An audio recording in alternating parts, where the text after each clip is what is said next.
Hi.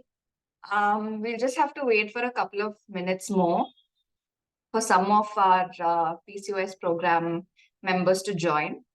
So you can keep it on mute and your videos off, no problem. Sure. We'll wait. Thanks, Priyanka. Hi.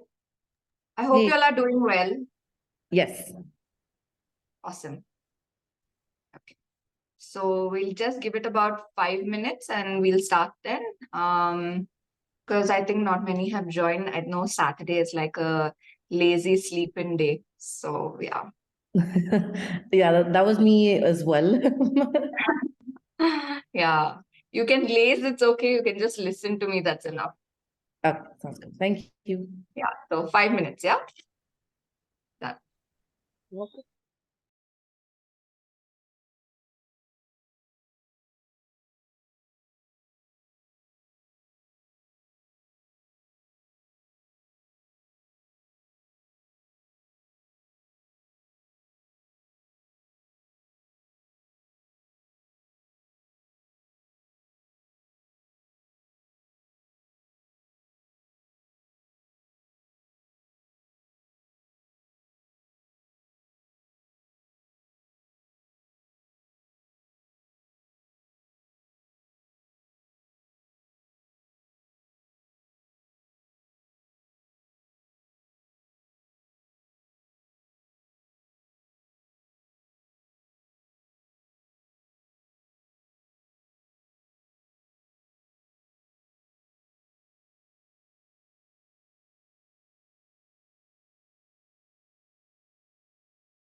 Hi. I'm back. So what I want to do is I'm thinking it's only like three who have joined us as of now.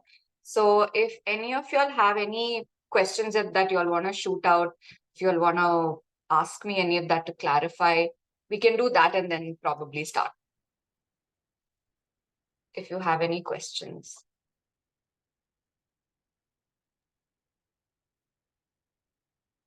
Yeah, I think Priyanka, just for maybe me to get to know you better. So could you just let me know about yourself? Unless you want to wait for the other participants to come in. No, that's okay. So I don't think I've met you yet, right? Okay. So I'm Priyanka, and I've been working with Proactive for some time now. I did finish my master's in psychology, but then when I was practicing as a psychologist, I figured that there was a lot to do with, your the way you feel, the way you are, and how you eat as well. And then a lot of them had, eating disorders, or they were emotionally eating, and then things started getting bad to us just because of the way they were eating and feeling. So when I was practicing psychology, I studied nutrition as well.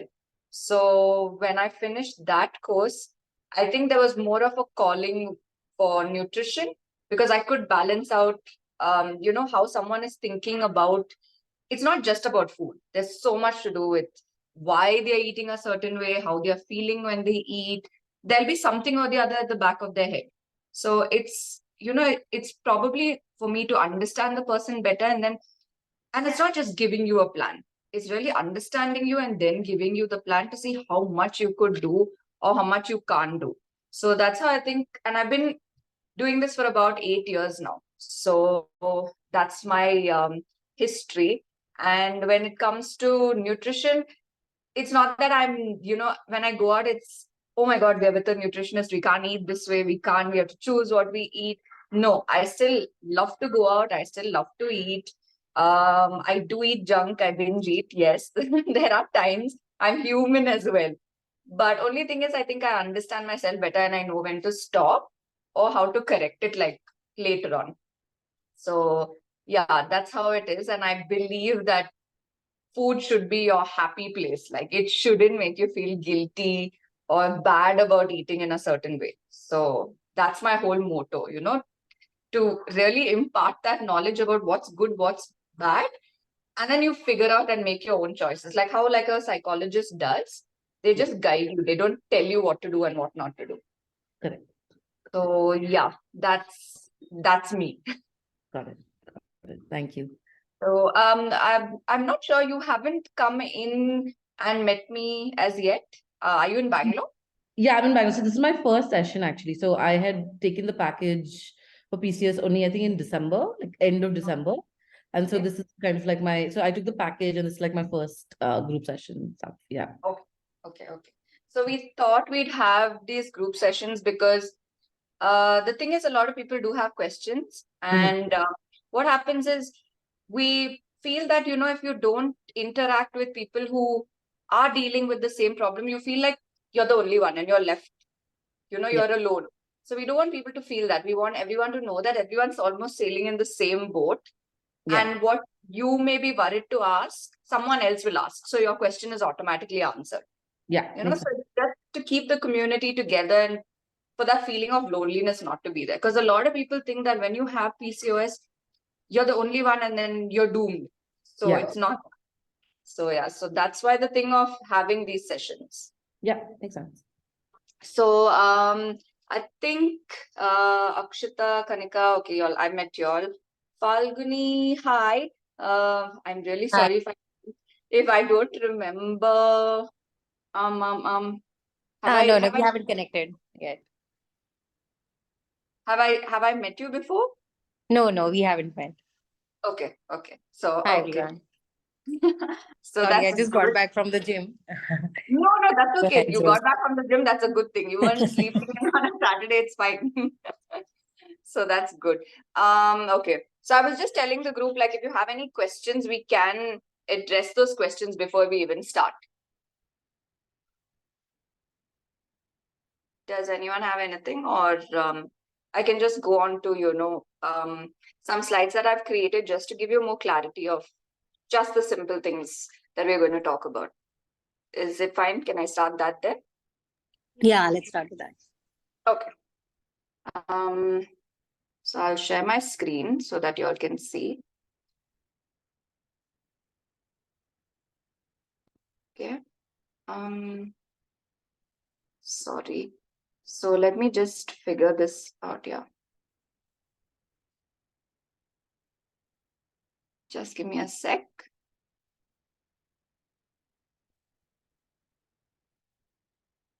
Just give me 1 second.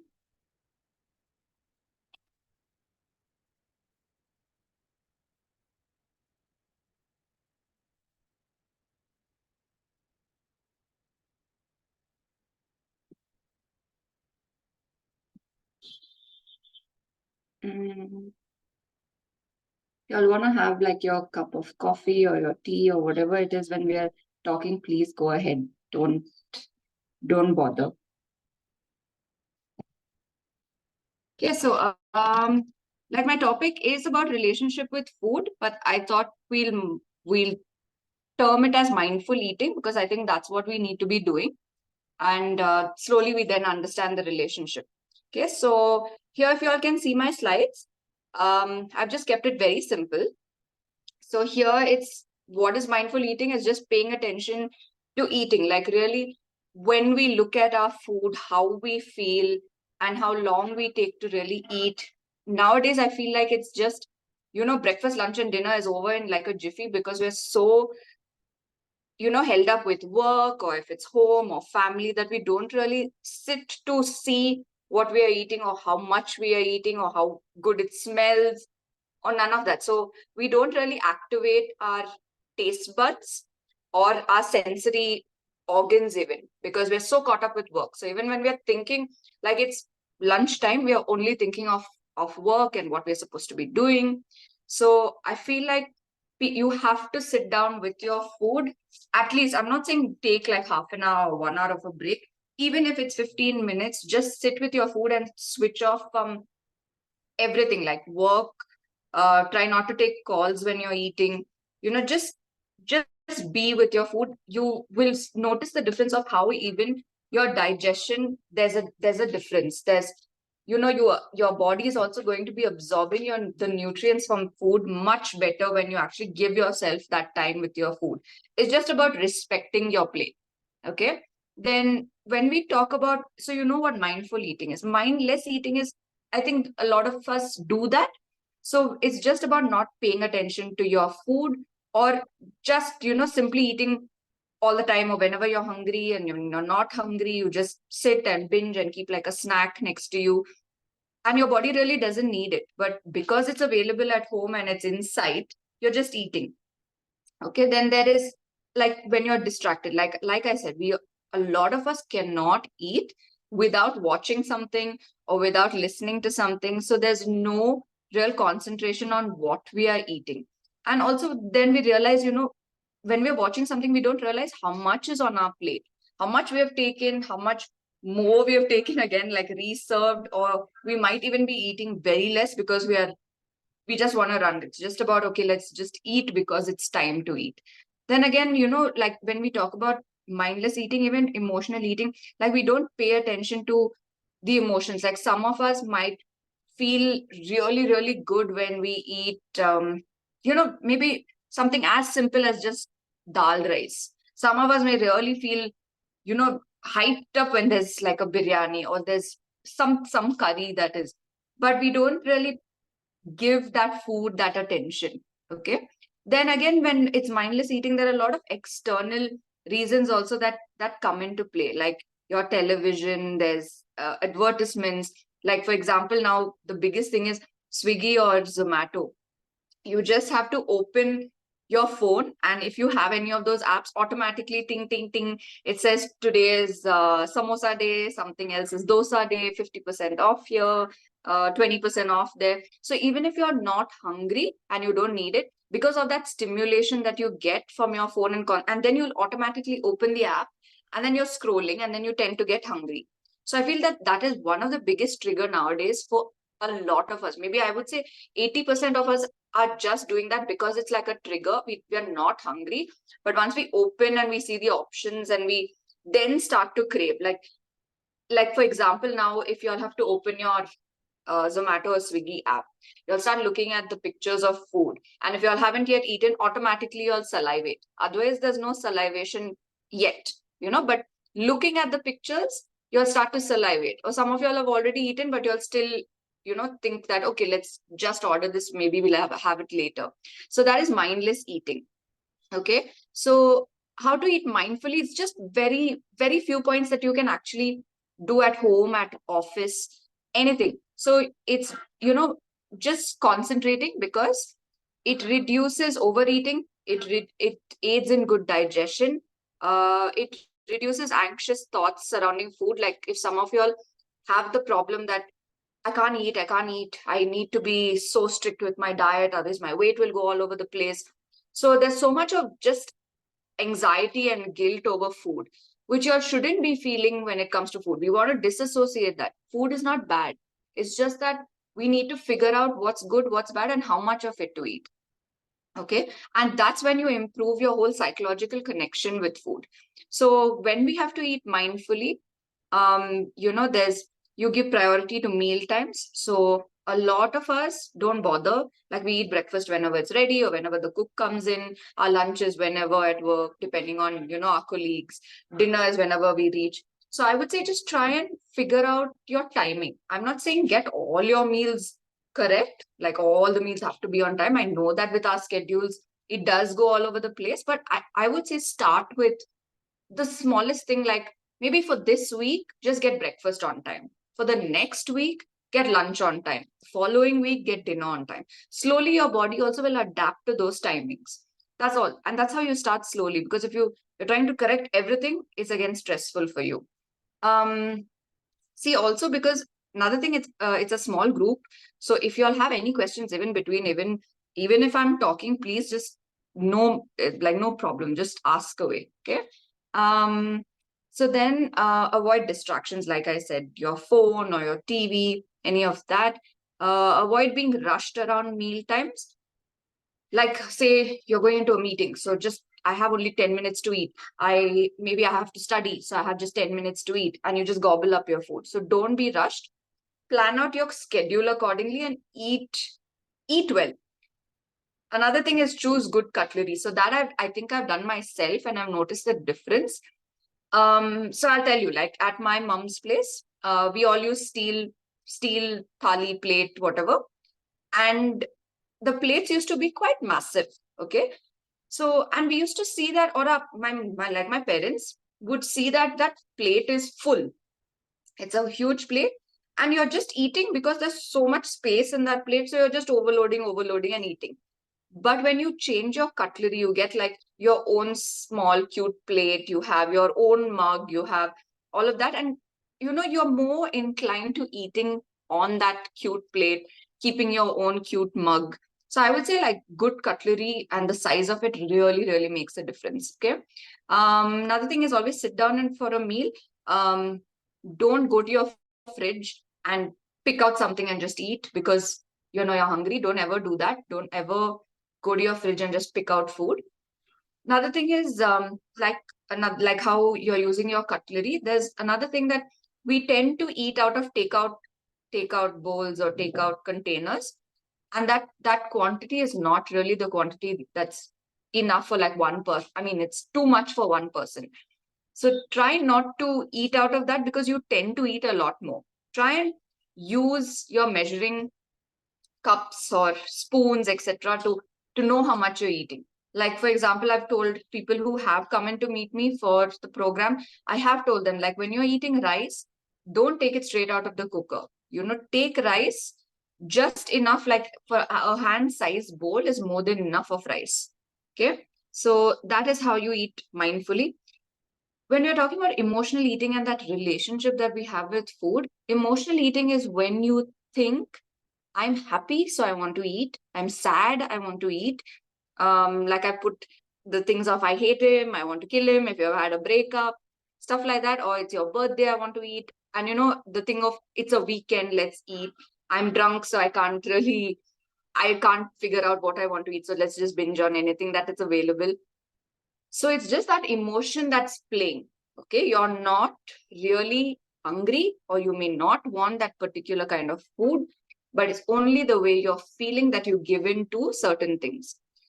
It's understandable when, sometimes, I'm not talking about a craving here. Okay, craving is when your body, you don't know why you feel like eating a certain food. Okay, like say 1 week before your period, some of you all might want to eat something sour, some of you all might want to eat something sweet.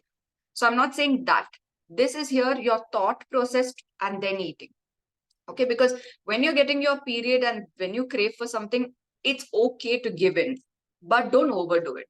Okay, so when you here there are points of which you all can figure out what is emotional eating and what is like your physical hunger.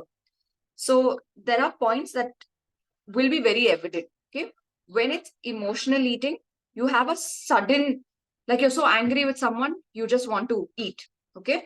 So when it's physical hunger, your body will automatically, gradually, slowly start getting hungry at that particular timing.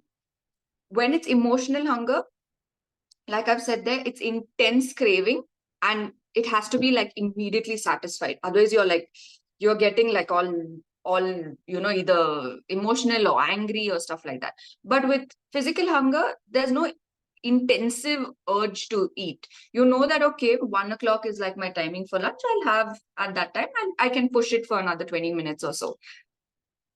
With, with emotional hunger now, you have cravings for that specific food. You have it's my birthday, so I want to eat cake. I'm drinking, so I want to eat something fried or something spicy. With physical hunger, it doesn't matter because your stomach is empty, you're growling, your stomach is growling, you're feeling lightheaded, or your body gives you those signs. You can't concentrate, you have lack of energy. Some of you all might even feel all shaky and stuff like that. So that's the sign of physical hunger. Which emotional hunger, you don't get all those signs. Okay. When you're emotionally hungry, you just crave for food that is not healthy. So it's junk, sugary or khatta, stuff like that. But with physical hunger, you will eat like a good meal and you're satisfied once you have had like a substantial meal of, say, roti, sabzi, dal, rice, or there's a gravy. Like you're fulfilling your whole hunger pang. Okay. So when you're emotionally hungry, again, you're not satisfied. You're like, this is not enough. I'm not done with this. But when it's physical hunger, you're just done with like two roti sabzi and you're fine with it. Sometimes, but sometimes you're just not satisfied with the amount of food that you've had, and you're left just constantly just want to eat. Then there's, satisfaction is felt when you're eating your food. With emotional hunger, it's not met. So the emotion behind emotional eating, at the end of having whatever, you're feeling guilt. You're just, you feel like you're powerless. You've lost control of what you're doing and how you're doing. But when it's physical hunger, you don't have any emotion attached to it. You're just full and you're happy. Okay. So that's how you all can, break that barrier when it comes to emotional eating and physical hunger. Because I feel like a lot of women do go through this and they don't know the difference or don't know when to stop. Okay. And really nobody is going to tell you like, oh, you're emotionally eating. Oh, this is only hunger. People are going to just be like, we eat whenever you want. Nobody's really going to care. But this is for you to like figure out and give yourself that time and understanding. Now since it's PCOS, the program is PCOS, I've just written a few points just to manage it, because I know that a lot of y'all have had the same questions. Okay. So if you all can see, the first point is cut out coffee. Okay. I'm not saying cut it out because sometimes you are addicted to it and you can't like wake up without coffee. So I would say that maybe if you're having it in a mug, you reduce the size. Okay. You can change the size of the cup. You can, maybe if you're having it 2-3 times in a day, you reduce it to once a day or twice a day. Um, do you all have any question to shoot off? Because I feel like I'm going either too fast or it's just like anything that anyone has, or like, can I continue? Yeah.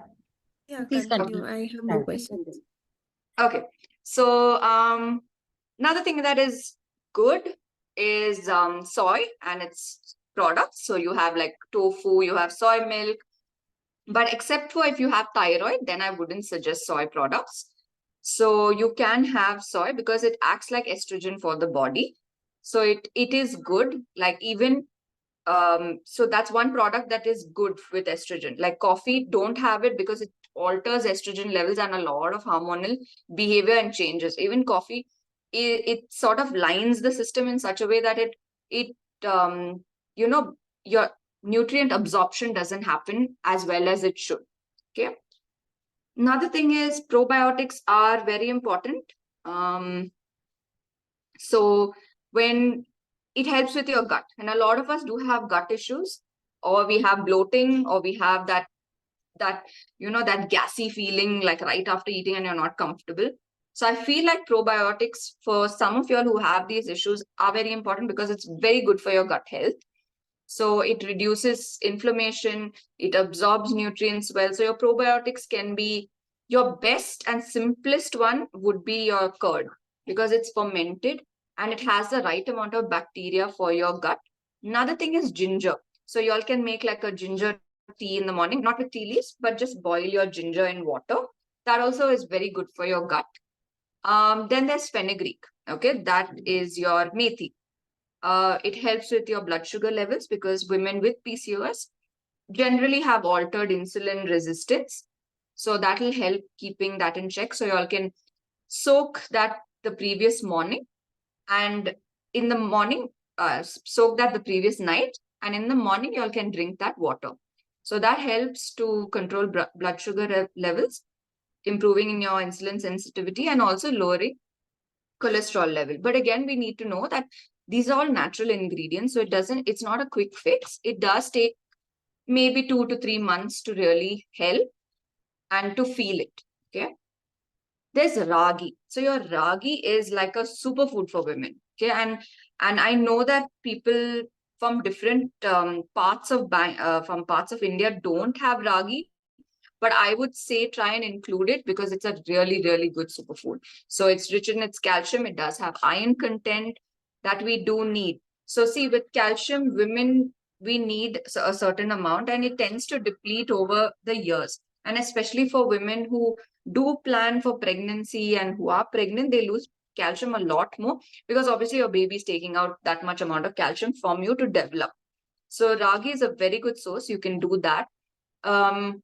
It helps to do it as a breakfast.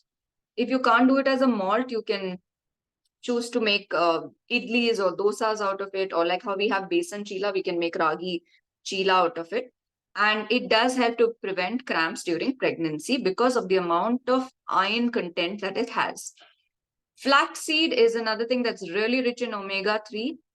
It helps to reduce androgen levels and also to balance out your lipid profile. So flax seeds, you can add it onto anything. It doesn't need to be cooked or soaked or any of it. So say you're making a porridge, you can add it into that. In your dal, you can put it in your salads, you can put it like you're making an omelet for yourself, just sprinkle it on that. Like flax seeds can go into anything that you eat, and about a teaspoon of it should be good enough. Okay. So another thing that you can do is, like, there must be 10 points here that are your main basics. Okay. So green leafy vegetables you can have, like your palak, methi, amaranthus, dill, any of those leaves, drumstick leaves, whatever. Okay, because they are a very good source of your vitamin B, and they help to also reduce your insulin, the cholesterol levels in the body. And it's very good to keep your body also fertile and regulating, your ovulation. So try and do green leafy vegetables in any form, like you want to make a methi roti or palak dal or a palak soup, in any form. Try and mix it up. Up your iron intake. Yes, because we need that for our, when we are menstruating, we tend to lose certain amount of blood. So iron also and hemoglobin drop. So I would say if you're increasing your iron intake, you can do it in your green leafy vegetable form. You can have, like I said, ragi. You can have, if your insulin is fine, if your sugars are fine, you can have dates. You can have beetroot. That is all okay to do. Ashwagandha is an ancient Indian medicine. It's a root. So it can help with balancing cortisol levels, improving your stress and your symptoms. Ashwagandha, the thing is, you cannot just buy it over the counter, because only once we know your weight, your sleep pattern, it does change a lot of other things like your moods, your sexual behavior. So we really need to know the person and then suggest ashwagandha. I wouldn't say you can just take it anytime, however. Balance carb and protein intake. Don't just do like a lot of protein. I know you'll see a lot of reels that say you start the day with so much amount of protein, so many grams of protein, and then you're able to lose weight. See, some of the reels are really confusing. Even sometimes it confuses me. So I go back and do like, I read the research papers about it. And yes, you need protein, but you don't have to like focus on just eating protein first thing in the morning and all of that. Sometimes it really upsets your stomach. And we can't be doing so much of protein because it's also overburdening our kidneys, and we shouldn't be doing that. So it's just balancing out the carb and protein. Like I said, your rice, rotis, all of that, quinoa, brown rice, anything comes under your carbs. Protein intake again is veg and non-veg sources. So vitamin D and calcium. So many of y'all also might be vitamin D deficient, and y'all will be taking either the shot, the sachet, the supplement once a week. But you need to know that also calcium is needed for the absorption of vitamin D. Okay.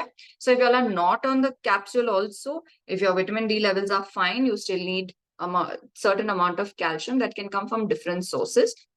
Vitamin D, even if you step out for like 30 minutes, 20 minutes even, in say by around 8 o'clock before 9 when the sun is out, that's good enough, and that's really, really helpful for you. So vitamin D, a lot of us forget, we don't even bother. We're like, it's just vitamin D. But no, if you haven't, and now if you have signs of, say, hair fall or mood swings or just waking up feeling tired, and you, even though you've slept enough for like 8 hours, but you wake up feeling zonked still, or your body is just aching here and there. So those are all the signs of vitamin D deficiency. Okay, so when you're taking a supplement for it, or if it's good enough, you'll see that it improves your period, it improves the ovulation. So I would say that's actually a very good, very important vitamin that we tend to ignore. Okay, and then aim for anti-inflammatory foods, because when we have PCOS, also there's a lot of inflammation in our body. So here, because you're on the program, this is a very essential point. Okay. So how our cycle generally is when it comes to a diet, I think all of you all must have also been on diets earlier. So you all must have noticed this cycle. So you start the diet very diligently, say Jan 1st, I'm going to start with my diet. And then you start restricting everything. Like people will cut off rice, they'll cut off sweets, they'll cut off gluten, they'll cut off junk, they'll cut off coffee. So you start restricting a lot, and that's how you start to deprive yourself of everything. And when you're so used to it, obviously you tend to crave, because you were used to having coffee or you were used to having rice. Now, if I tell a South Indian, no, don't touch rice, they are not used to not having rice, or they are not, like, say a person from elsewhere, if they are used to eating roti and I say, no, you can't have gluten, you have to only eat rice or something else, it's not possible for them to do. So then you're depriving them of their basics, and then they start to crave. When you start to crave, that's when it goes a little downhill, and you start to give in. You're like, okay, I'll just eat this today, I'll start eating that tomorrow, I'll give in on the weekends. When you start giving in slowly, you tend to feel guilty every time you eat. I'm eating this, but I shouldn't have, and then you're feeling bad about yourself. And then once you start feeling the guilt, you're like, okay, from next Monday, I'm going to start the diet. And then again, this whole thing happens, and it becomes a pattern without you realizing that you're again restricting and depriving yourself. Okay. So that's our basic diet cycle, which we need to break. It cannot happen this way. That's why I said, like, even though I said cut out coffee, don't cut it out. Slowly reduce the mug size. Maybe keep it to 2 times a day if you're overdoing it. Stuff like that is what you all should think of doing. Okay. Tips and tricks for meal prep, because some of us might be living alone, some of us Hey might Priyanka, be. hi. Just Yeah. sorry to interrupt. Just had a few questions on the previous topic on which foods are good and not, and so on. So first of all, just wanted to understand about non-vegetarian, and when I say non-vegetarian, mainly eggs and chicken. Okay. What would be your suggestion on that? You mean protein sources for a non-vegetarian? Yeah. As in, I have been a vegetarian as well, so I can leave non-vegetarian as well. But I just don't know if what is the overall stance on that. If for vegetarians, if they don't have eggs or chicken or anything. I don't believe that you should have egg or chicken and that's the only source of protein. No, if you're a vegetarian, there are so many sources of protein that will actually help, like all your chana, rajma, Sorry. lobia. Just sorry to come in, cut you. I am a non-vegetarian. I do eat chicken and egg. I'm asking that should I continue eating that or should I move to You vegetarian can, for sources of sure you protein? can. No, no, no. See, you can have eggs, you can have chicken. Like if you're doing eggs, I think about 2 eggs a day is good enough. And you can have the whole egg because your yolk is actually rich in vitamin D and it has Hmm. good fat. It's not bad. So you can do 2 eggs a day. If it's chicken, again, see that it's skinless and see that it is not Hmm. fried. You use Yeah. it like you saute it like with less oil and stuff like that and mix it up with a portion of veggies. So you can continue to have eggs and chicken. It's not bad at all. And while you're doing that, don't think that these are the only sources. You can Yeah. add in, like I said, all the, like if you're not making chicken for that day, make like a chana curry or a rajma curry. Yeah. Or, you can make mushroom, like sauteed mushroom. You can make like a beans sabzi. You can make a pulao that has green peas in it. All those are protein sources. So it's not necessary that you have to eat. I mean, you can eat, there's nothing wrong, but it doesn't mean that, oh my God, today there's no chicken or egg, so I'm not getting protein at all. You Yeah. can still No, do no, other that's sources. clear. Gotcha. And the second question was on ragi. Is it okay to consume ragi along with atta to make, ragi atta rotis and but I think when I have it at night, it I think does lead to some It flatulence is and very heavy. indigestion. Yeah, it is very Yeah. heavy for the night. That's why I said if you have it as your breakfast, like a malt or as a dosa or idli for the night, for the morning, as your breakfast, it gives you more energy throughout the day. Night we tend to like just rest or sleep, so it is heavy.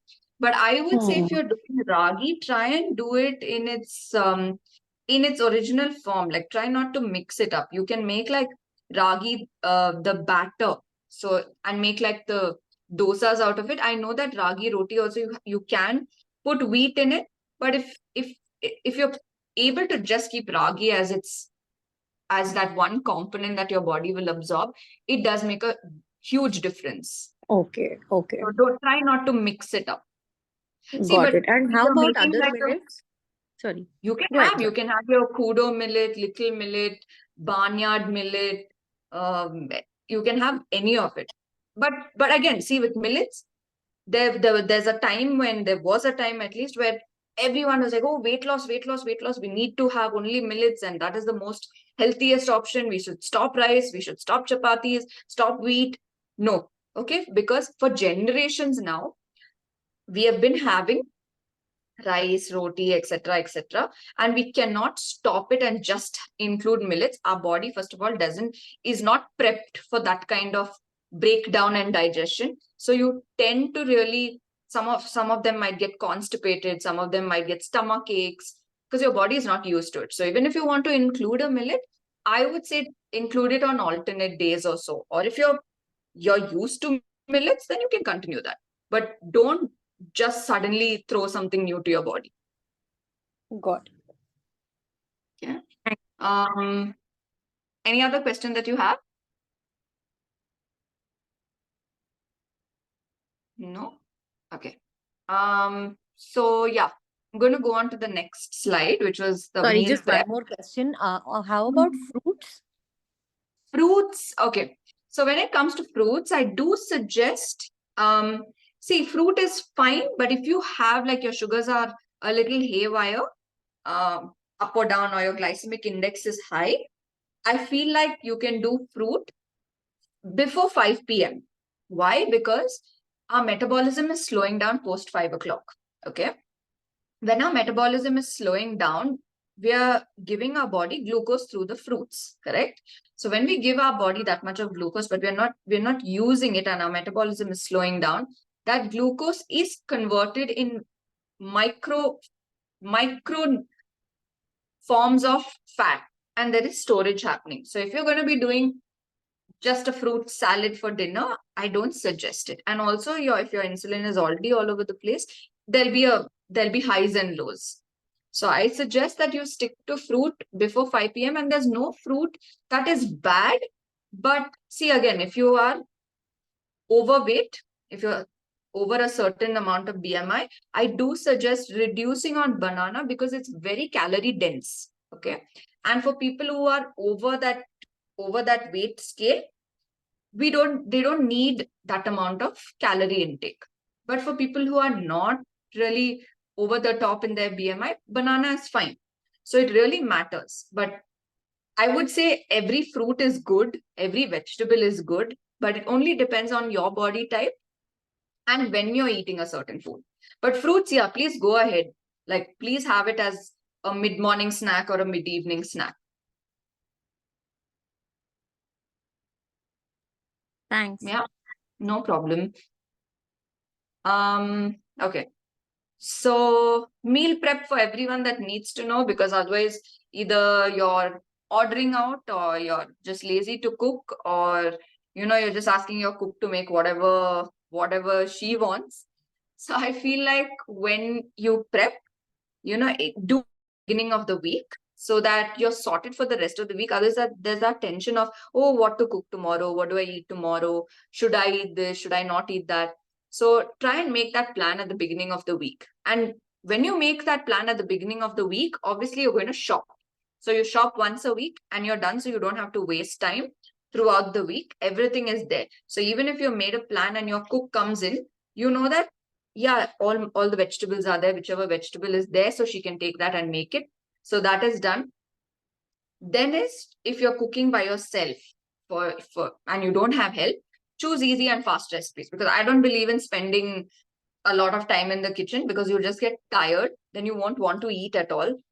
And then the next day you're like, oh my God, again, I have to spend so much time in the kitchen. You won't cook. So choose like your fastest recipes that don't have too much of mixing, grinding, taking this masala, roasting it, all that. Unless, yes, you have guests and you want to cook for them, fine. But try and keep it as simple as possible. The next is keep a salad cut and ready for every day. So when I say that, I don't mean your fancy salads. It can be just your basics of cucumber, tomato, carrot, beetroot, capsicum, just those. Even if you just mix tomato and cucumber is good enough. Okay. Like, just even what you can do is like in a airtight container, maybe if you're doing it today, for today and tomorrow, you can keep that box in the fridge with all of these mixed vegetables, and you can eat it as a snack or with your meal. So, or make it a meal itself, like for dinner.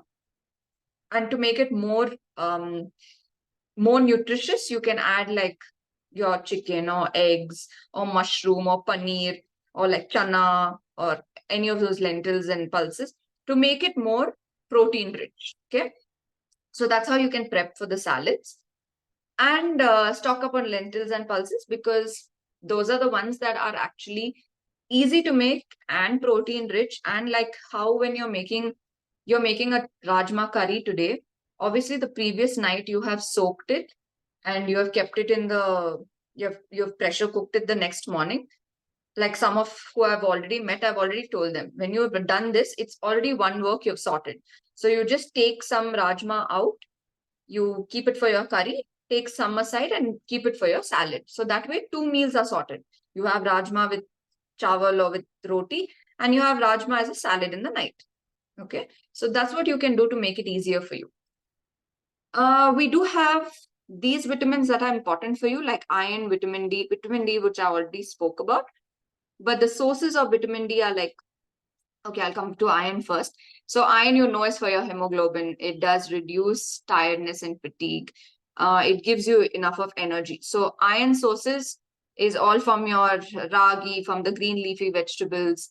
You can get it from, if you're looking at a fruit, watermelon, custard apple, pineapple, chiku. You can, if you want, you can screenshot it so that it helps. You can write it down, any of that. So you can keep these in mind. So almonds, cashew, stuff like that is good in iron. So even like chicken and egg yolk, like I said, it is good. The egg yolk, you don't need to discard it. You can have it. Vitamin D, again, like I said, you'll notice fatigue, not sleeping well, aches and pains. hair loss, loss of appetite, stuff like that. So if you want to increase on vitamin D and you're not on a supplement, cheese, egg yolk, mushroom. If you eat organ meat, liver, another is fortified cereals. If it's really low, then you do need a supplement, or even try getting 20 minutes out in the sun. See, these are main vitamins when it comes to vitamins and minerals when it comes to women and PCOS. So that's why I've just mentioned a few. Otherwise, there's a lot more. Okay. So when it comes to vitamin C, it helps with a lot. So it's a huge antioxidant. So it helps with your skin. When I say skin, it really repairs your tissues. So there's vitamin C helps with your growth, development, and repair of body tissues. It's involved in a lot of other functionings of your, like collagen, absorption of iron, proper functioning of the immune system, healing, maintenance, all of that. So if in vitamin C, your citrus fruits, so your mosambi, oranges, lemon, grapefruit, etc., you have spinach, capsicum, and broccoli. But again, broccoli, cabbage, cauliflower, if you have thyroid, those are cruciferous vegetables which produce goitrogens, so don't have those. Okay. Then there is calcium, which all women do need. So like I said, bone health, it helps in maintaining your weight. It does help with your teeth, etc. But also the main thing here is transports nutrients. So even if you're eating something good, if your calcium levels are low, your absorption of nutrients are not enough. Okay. And also lessens PMS. So in calcium, a lot of them said, oh, but I don't drink milk. Milk is not the only source. Yes, you have your dairy products, but some of us with PCOS can't have dairy. So we do ragi, amaranthus, chickpea, nuts and seeds, sweet potato, lady's finger, and figs.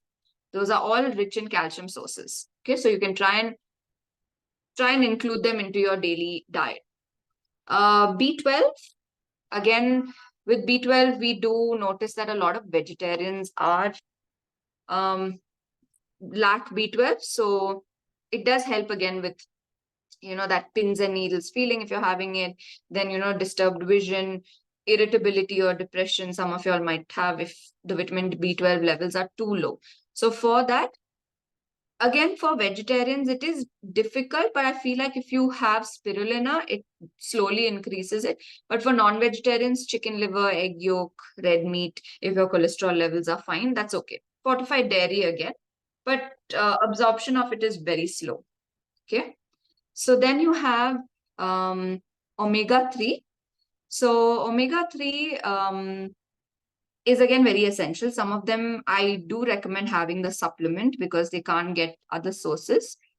But again, this helps with a lot of your menstrual cycle, your with arthritis, osteoporosis, with your hair, skin. If you're not going to that level, hair, skin, our skin elasticity and texture. So even with omega-3, your fatty fish, nuts and seeds, avocado, rajma, so you can include them. Biotin, again, we do tend to have supplements. So a lot of us think that just by doing biotin supplements, our body's going to absorb and we're going to have this lustrous hair and shiny and long, and we're going to have awesome nails. It's not like that. Biotin also is very hard for the body to absorb. So, and when you're doing multivitamins, it's not that when you're doing a multivitamin, your body is going to just absorb everything and you're going to be like fit and fine. Our body is so smart that it will only absorb how much and what it needs. The rest of it, if your body is fine according to the test reports and your blood reports, you are just going to poop it all out. So it's not that your body is going to take in that extra amount. Okay. So biotin, again, it's to metabolize carbohydrates, fats, amino acids, building blocks of protein. So, and again, for your hair and nails. Biotin is from your chicken, lentils, chicken, eggs, banana, avocado, curry leaves, mushrooms. There are a lot of sources instead of just doing a pill or these different tablets now that fizz up and stuff like that. So these are your main vitamins that you can probably include. So I shall put off my share screen. Yeah, so that was the main. I know that one of the clients did want me to discuss about the the ingredients, looking at the ingredients and your packaging behind and what goes into it and how to read labels. But I think that's a huge topic. So like we can do this on another day and how to read labels. But just look out for no palm oil in it and no maida in it. And whatever it is, see that it has the least amount of sugar or no sugar at all. So any questions that any of you all have? I had a question. You mentioned that, if we have PCOS, we should kind of avoid dairy. Could you just suggest, See, because like it's in paneer, in milk, all of that, right? So correct. Okay, so see now why I said that also. There's a reason for when we talk about dairy. When I'm talking about, see, we can do about 100 ml to 150 ml of milk, which is sufficient for an adult woman. Okay, that's the amount you need.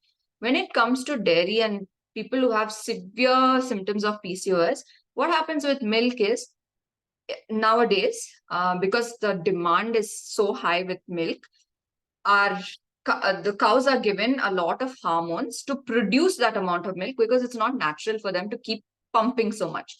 So they are given an overdose of hormones. Those hormones tend to interfere with our female hormones. That's why I say milk, not much, stick to maybe 100 ml max. But if you're doing things like paneer or curd, they are fermented foods. And when they are fermented, there are many bacteria that are formed in fermented foods that do lessen the amount of these hormones that interfere with us. So that's why when you're doing a paneer or curd, it's okay. It's fine to do. It doesn't react as bad as just maybe having milk. Because in milk, there's no bacteria in it. You can't. It's pure form. So that's why I would say dairy wise, milk you try and reduce. But if you're doing the curd or paneer, it's fine. okay, got it. Thank you. No problem. Kanika, I think you asked me to share the PPT. I can do that. I'll ask one of the coordinators to share it on the group or probably share it with whoever has joined in for today. So I can do that. Okay, thank you. No problem. Hey, Priyanka, I had some questions about supplements, protein, collagen, and fish oil. Would be Okay. great to hear your thoughts. So, for Okay. example, protein, I already take omelette for breakfast and then some protein, either chicken, paneer, rajma, chana, soya, or any of these for lunch. And then dinner, either there is some protein or it's just veggies. So then if I'm eating all of this, then do I still need to take protein supplements? I would say no. I mean, I don't believe in having anything that is synthetic form or in broken down form because simply in a simple form, if I have to tell you, what this does is your body gets used to absorbing broken down forms of protein or whatever you're having. And once your body gets used to absorbing this simple form, your body just takes a back seat saying, hi, I'm anyway getting this. So I don't have to do too much of work to break down these nutrients to have it absorbed, all of that.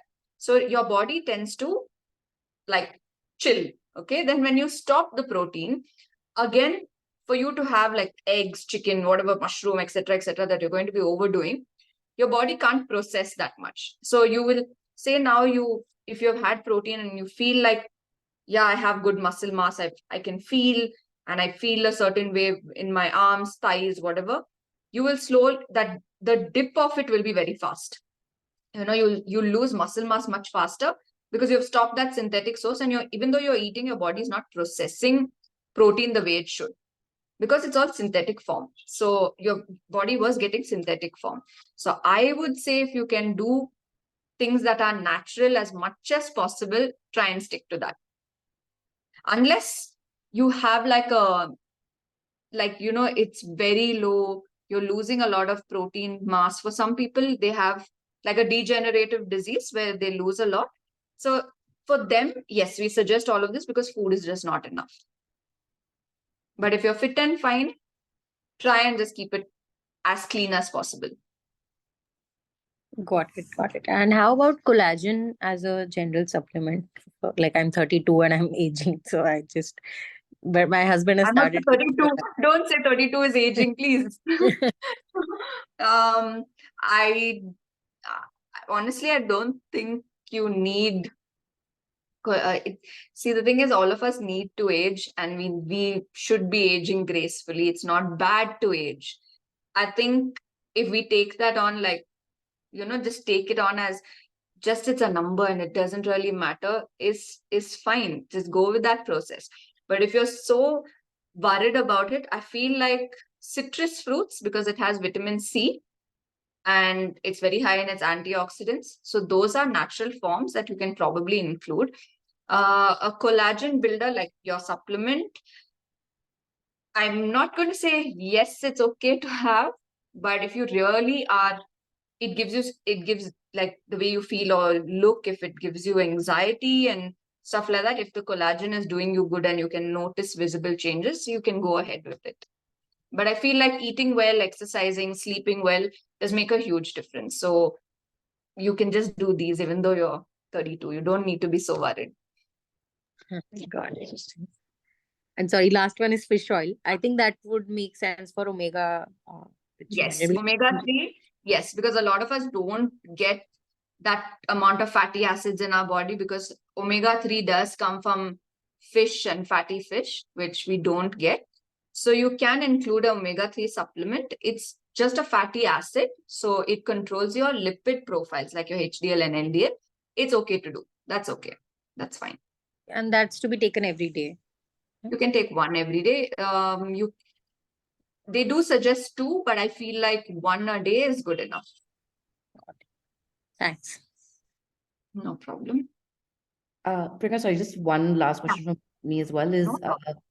I think also because like this is my first sort of group session, so I'm sure I'm going to get to know this better. But I think you mentioned emotional eating, right? So do you have any like, and like you mentioned, it's about like mindfulness and awareness about all of the foods that we're eating, but obviously that might take time. But with regards to midnight snacking and midnight cravings, do you have some tips and Mm, tricks on how we can avoid that? So, for example, like I work like 12 to 10, and then I'm consciously eating like breakfast, lunch, and dinner. And let's say mm, and I'm also trying to do like timing, right? Which is like you mentioned, eat at a specific time. yeah, same I time. eat yeah, like I eat at like 9, for example, Mm, and I get done with mm, 10, and I come home at like, let's say 11, 10:30, 11.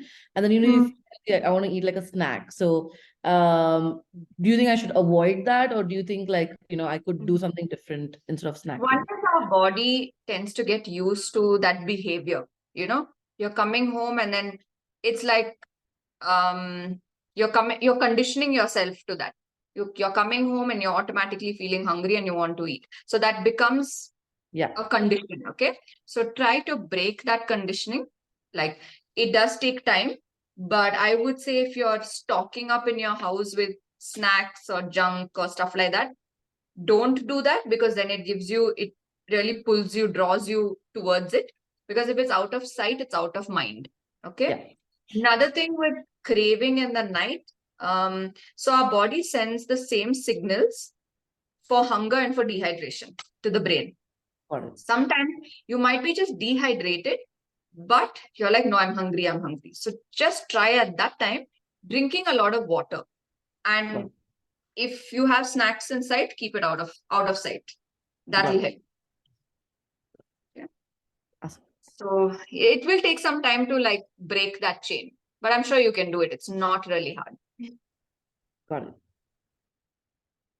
So anything else? Anyone else have any question?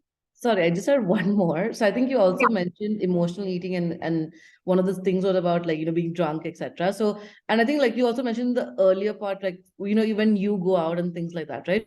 So I Mhm. think what I find difficult is when I go out, and everyone's like, how you said fried foods, and there'll be like fries, and there'll be like something on the table, right? Because you're going in a large group, everyone's ordering, right? Yeah. Yeah. So how do you, in that scenario, be mindful that okay, what you're getting and eating and things like that?